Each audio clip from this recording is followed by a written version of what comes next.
Hey there, welcome back to the Hanklish Podcast.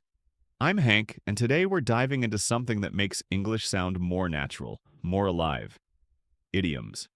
You've probably heard phrases like break the ice or hit the books and thought, wait, what do books have to do with hitting? Well, that's the fun part of idioms. They don't always make sense when you translate them word for word, but native speakers use them all the time in movies, conversations, even texts. So, if you want to sound more fluent and truly understand what people are saying, idioms are key. Let's imagine we're just chatting over coffee.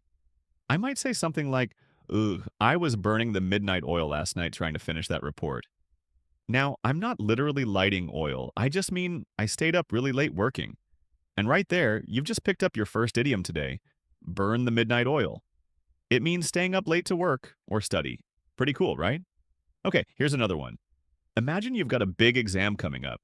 Your friend tells you you really need to hit the books this weekend. Now, don't go punching your textbooks. Hit the book just means start studying seriously. These expressions are like shortcuts that make your English sound way more natural. Here's a fun story. The other day I was supposed to meet a friend, but he didn't show up. No call, no message, total silence. So I told another friend, well, I guess he left me hanging. And she laughed because she knew exactly what I meant. He left me waiting with no explanation. See what I mean? Idioms aren't just phrases, they carry emotions too. They help you express frustration, excitement, even sarcasm. Another one I use all the time is under the weather. So when I say, I'm feeling a bit under the weather today, I'm not talking about the rain or sun. I mean, I'm feeling sick. Maybe a cold or just tired. Or when someone tells a secret and then says, but keep it on the down low. That's another way of saying, don't tell anyone else. It's like saying, let's keep this between us. And sometimes you're in a situation where someone gets super upset, maybe way more than necessary, and you're thinking, whoa, she really lost her cool. That idiom just means she got angry or emotional and couldn't stay calm. You'll hear idioms like these everywhere on TV, in songs, or even in casual chats with friends. So instead of saying, I don't know, people might say, I'm totally in the dark on this one, which means they have no idea what's going on. Or when something finally clicks in your brain, you might say, oh, now the light bulb went off.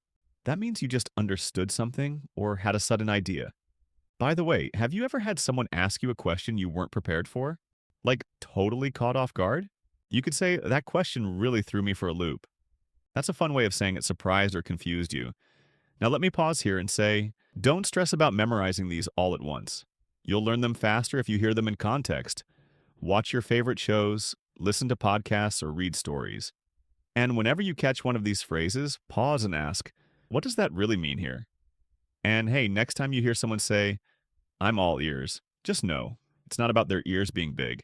It just means they're listening carefully, probably just like you are right now. So, before we wrap up, here's my little challenge for you.